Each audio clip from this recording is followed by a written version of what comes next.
हाय, तर कशा आहात सर्वजण? आय होप सगळे चांगलेच असाल. तर आपण एक आजचा व्हिडिओ जो बघणार आहोत तो आहे की होम केअर मध्ये स्किन साठी कोणते प्रोडक्ट वापरायला पाहिजे. आपण 2 पार्ट मध्ये व्हिडिओ बनवत होतो. आपण एक लास्ट व्हिडिओ बनवलेला आहे, त्यामध्ये आपण बघितलेलं आहे स्किन आपली कशी अनालिसिस करायची आपण घरी, आपल्या त्वचेचा प्रकार कोणता आहे आणि आपण होम केअरला कोणते प्रोडक्ट वापरायला पाहिजे, त्यांनी आपली स्किन हेल्दी आणि मेंटेन राहील. तर त्यासाठी आपण एक स्किनचे 5 प्रकार बघितलेले आहे. त्यामध्ये आहे normal skin, dry skin, oily skin, combination skin, sensitive skin.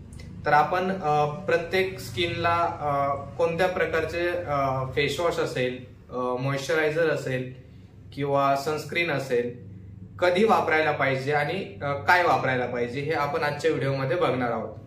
तर कोणी लास्ट व्हिडिओ बघितलेला नसेल आपला स्किन टाईपचा, तर तो बघून घ्या, म्हणजे तुम्हाला हेही कळेल की आपली स्किन कोणत्या टाईप मधली आहे आणि आपण त्यावरती कोणते प्रोडक्ट वापरायला पाहिजे. तर सर्वात प्रथम आहे आपली नॉर्मल स्किन. आता नॉर्मल स्किन मी लास्ट व्हिडिओमध्ये पण तुम्हाला सांगितलेलं, जी एकदम आपले 10 ते 12 वर्षाचे मुलं असतात तर त्यांची कशी एकदम गुळगुळीत आणि मऊ स्किन असते, ती असते नॉर्मल स्किन. तर अशा स्किनला आपण नॉर्मल एखादा सोप जरी वापरला तरी इनफ आहे. बाकी ह्या स्किनला काही वापरण्याची गरज नाही. जर उन्हाच्या संपर्कात असेल अशा स्किन टाईप वाले जे लोक आहेत, तर ते उन्हाच्या संपर्कात जर असेल तर त्यांनी सनस्क्रीन वापरायला पाहिजे. तर त्यामध्ये SPF 30 वापरल्यास स्किनला आणखी बेटर रिझल्ट आपल्या राहील. उन्हापासनं, धुळीपासनं सनस्क्रीन हे आपल्या चेहऱ्याला प्रोटेक्ट करतं. अजून आहे त्यामध्ये फेसवॉश. तर एक नॉर्मल डेड स्किन जी असते आपली, प्रत्येकी 21 दिवसाला आपली डेड स्किन तयार होते. तर आपण डेली बेसिसवर जर फेसवॉश वापरला की त्यामध्ये मेंथॉल असेल, म्हणजे स्किन कूल राहते फेसवॉश केल्यावरती. तर असा एखादा फेसवॉश नॉर्मल स्किनला वापरला तरी पण चालेल. सेकंड आहे आपली ड्राय स्किन. ड्राय स्किनला आपण नाईट लोशन कंपल्सरी वापरायला पाहिजे आणि मॉइश्चरायझर, ह्या 2 गोष्टी. जर आपण या 2 गोष्टी वापरल्या तर आपली स्किन ही pH बॅलन्स मेंटेन करते. म्हणजे की आपण जर मॉइश्चरायझर वापरलं तर स्किन आपली ड्राय नाही पडणार. त्यामुळे मॉइश्चरायझर हे आपण सकाळी असेल आणि संध्याकाळी झोपताना असेल, दोन्ही टाइम वापरू शकतो. जर नाईट लोशन नाईटला लावलं तर आपण 4-5 वाजता ज्या वेळेला फ्रेश होतो त्यावेळेला आपण थोडंसं मॉइश्चरायझर लावलं तरी पण बेटर आहे. या स्किनवाल्यांनी सनस्क्रीन SPF 30 पण वापरलं तरी पण उन्हापासून, धुळीपासून ही स्किन प्रोटेक्ट होईल. प्रत्येक जो स्किनचा टाईप आहे त्यांनी सर्वांनी सनस्क्रीन वापरायला पाहिजे. त्यामध्ये आपल्या स्किन अकॉर्डिंग आपण कोणतं सनस्क्रीन वापरायला पाहिजे यासाठी एखादा जो प्रॉपर स्किन वर्क वाला असेल त्यांचा सल्ला घ्या किंवा डॉक्टरांचा सल्ला घ्या. पण बेटर राहील की SPF 30 वापरलं तरी पण इनफ आहे प्रत्येक स्किनला.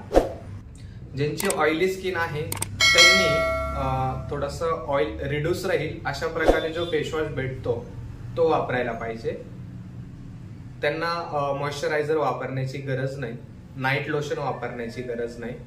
आणि ज्यांची स्किन टॅन वगैरे असतो ड्राय मध्ये आणि ऑइली मध्ये, त्यांनी ऍटलिस्ट 8 दिवसातनं एकदा स्किनला होम केअर मध्ये स्क्रब केलं पाहिजे. पण स्क्रब वापरायचं कुठलं, तर ते 0 ग्रॅन्युअल्स वाला वापरायचं. म्हणजे एकदम बारीक ग्रॅन्युअल्स असतात की ते हाताला मऊसळ लागतात, असं आपण स्क्रब होम केअर मध्ये वापरायचं. फेसवॉश ज्या दिवशी आपण स्क्रब करतो त्या दिवशी फेसवॉश आपल्याला स्किप करायचा. चेहऱ्याला आपण गरम पाणी जास्त वापरायचं नाही. गरम पाण्याने पण आपली स्किन बर्न होते. जसे की उन्हामध्ये गेलो आपण तर उन्हाच्या संपर्कात आल्यावर स्किन आपली बर्न होते, तसं गरम पाणी जर जास्त वापरलं आपण तर स्किन आपली बर्न होते. त्यामुळे आपण जेवढं कूल आणि थोडंसं मीडियम पाणी आपल्याला चेहऱ्याला वापरतील त्याची आपण काळजी घ्यायची.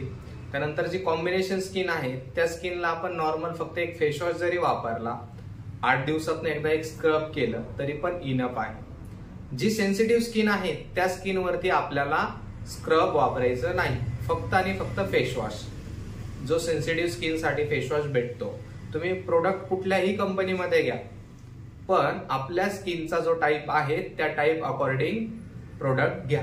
म्हणजे ऑल स्किनला टाईप चालणारे प्रोडक्ट जर तुम्ही वापराल तर तुम्हाला पाहिजे तेवढा रिझल्ट आपल्याला भेटत नाही. म्हणजे आपण जर बघितलं तर एखादा फेसवॉश आपण घेतो तर ऑल स्किनला चालणारा जो फेसवॉश आहे तो ज्या कॉस्टमध्ये भेटतो त्याच कॉस्टमध्ये आपल्याला सिंगल टाईपवरती जो आपला टाईप आहे स्किनचा त्यावरती चालणारा जो फेसवॉश आहे तो तेवढ्याच कॉस्टमध्ये भेटतो. तर मग आपण अशीही कॉस्ट पे करतो तशीही कॉस्ट पे करतो. तर आपल्या स्किनच्या टाईप अकॉर्डिंग जो फेसवॉश जाईल स्किनवरती तो घ्या. त्यासाठी एखाद्या डॉक्टरांचा सल्ला घ्या. एखादा स्किनवाला प्रॉपर वर्क करतोय, हेडड्रेसर असेल तर त्याकडून पण तुम्ही सल्ला घेऊ शकता. स्किन कन्सल्ट करा, स्किन चेक करा. तो तुम्हाला होम केअर मध्ये कोणते प्रोडक्ट वापरायचे ही सजेस्ट करेल.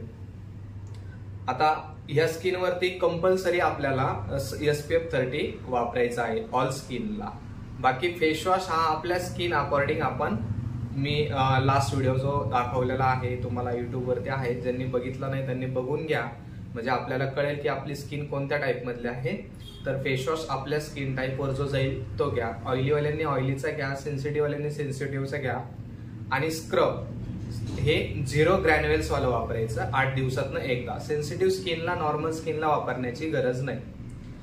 बाकी ड्राय, ऑइली आणि कॉम्बिनेशन ह्या स्किनला वापरायची गरज आहे. पण टॅन असेल तर, टॅन नसेल तर स्क्रब वापरण्याची गरज नाही. ड्राय स्किनला नाईट लोशन आणि मॉइश्चरायझर वापरणं कंपल्सरी गरजेचं आहे. कॉम्बिनेशन स्किन जर थोडीशी ड्राय असेल ऑइलीपेक्षा तर त्या स्किनला आपण मॉइश्चरायझर वापरायला पाहिजे. नाईट लोशनची आवश्यकता नाही. ऑइली स्किनला फक्त फेसवॉश वापरायला पाहिजे आणि जर समजा टॅन असेल तर स्क्रब करायला पाहिजे. मॉइश्चरायझर वापरण्याची गरज नाही ऑइली स्किनला. तर ऑइली स्किनवाल्यांनी जो pH बॅलन्स मेंटेन ठेवतो, ऑइलला थोडंसं रिड्यूस करेल असा फेसवॉश घ्यायचा आहे. तर ह्या व्हिडिओमध्ये मी दिलेली माहिती तुम्हाला कशी वाटली हे मला कमेंट करून जरूर कळवा. अजून काय माहिती हवी तुम्हाला त्याबाबत पण मला कमेंट करा. मी लवकरात लवकर तुमच्यासाठी ती पण माहिती घेऊन येईल. हा व्हिडिओ कसा वाटला हे मला कमेंटमध्ये तर कळवाच. पण व्हिडिओ आवडल्यास लाईक करा. तुमच्या फ्रेंडला, तुमचे रिलेटिव्ह आहेत त्यांना हा व्हिडिओ शेअर करा आणि चॅनलला सबस्क्राईब करून ठेवा म्हणजे अजून जे नवनवीन व्हिडिओ येतील ते लवकरात लवकर तुमच्यापर्यंत पोहोचतील. धन्यवाद.